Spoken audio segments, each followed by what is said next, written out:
Assalamualaikum mga minamahal kong kababayan dito sa Najran. Ako po ay taos-pusong nagpapasalamat sa nakaraang first Najran Got Talent na pinanap noong December 20, 2019 sa Istiraha Rauna dito sa Al Shorfa Road, Saudi Arabia. At sa po na aking mga kasamahan sa United Filipino Organization or UFON, kami po ay nagpapasalamat sa mga tumulong at nakiisa sa event na ito. Yung pong Najran Got Talent na yun ay ang layunin po namin ay upang magkaisa ang lahat ng OFW dito sa Saudi Arabia at magsama-sama at mag-enjoy, magbigay ng kasiyahan sa mga OFW dito sa Saudi. Ang patimpalak na yun ay wala pong halong pandaraya sapagkat mayroon po tayong tatlong judges na mula pa sa Jeddah at ganun pa man mayroon po tayong pinipatahan na isa pang judges mula sa Asia region. Subalit hindi po ito nakarating dahil sa mga technical problems. At gayon pa man ay kumuha po tayo ng isang judges mula dito sa Najran na kung saan alam ko noon po na yung judge na yun ay hindi po siya bias. Wala pong nangyaring panluloko sa resulta ng Najran Got Talent. Ganon talaga ang contest, mayroon talagang nananalo at mayroong natatalo. At sana po ay tanggapin natin ng maluwag sa ating mga puso kung tayo man po ay natalo. Ganyan talaga. Maging sports lang po sana tayo.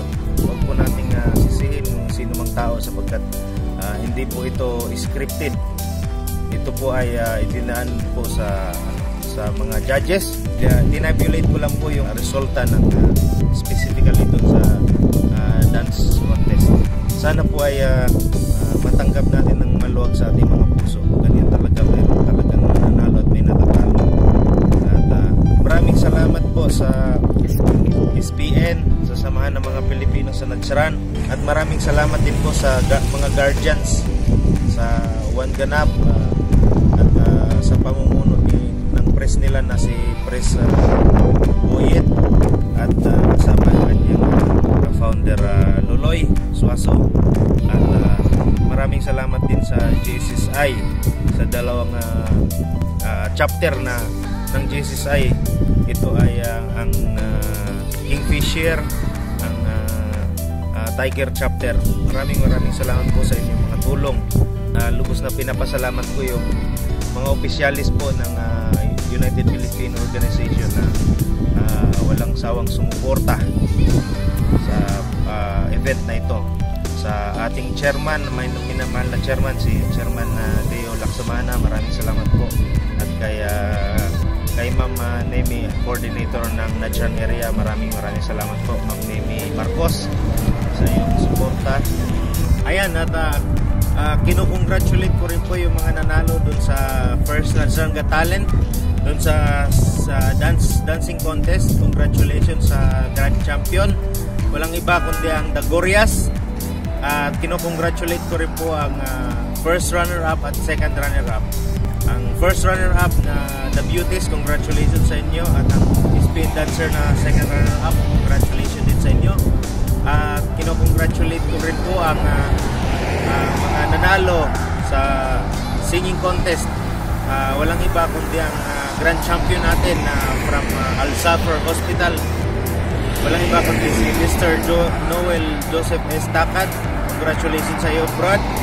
At congratulations din sa first runner-up ng first Najran Got Talent. Walang iba kundi si Miss Karin Monsalod from Al-Qadi Hospital.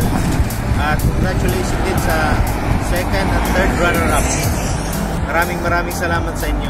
Doon sa mga hindi po nanalo, hindi pinalat, better luck next time. At malay ninyo sa second event po next year ay kayo naman po ang papalarin. Tuloy-tuloy lamang po ang pagpapractice at bumubuo ng UFON. Ako po ay nagpapasalamat at inshallah hindi lamang po ito ang event na mangyayari para po sa pagbubuklod ng mga Pilipino dito sa Najran, at na makapagbigay po ng kaunting kasiyahan sa mga OFW na nalulungkot dito sa Saudi Arabia. At nagpapasalamat din po ako sa aking misis na sobrang suportado ako sa aking lahat ng ginagawa at inintindi. Maraming salamat po sa lahat. At mabuhay po tayong lahat.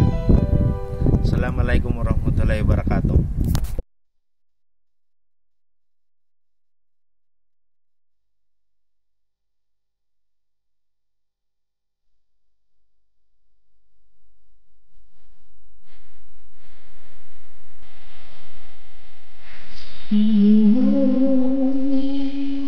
But I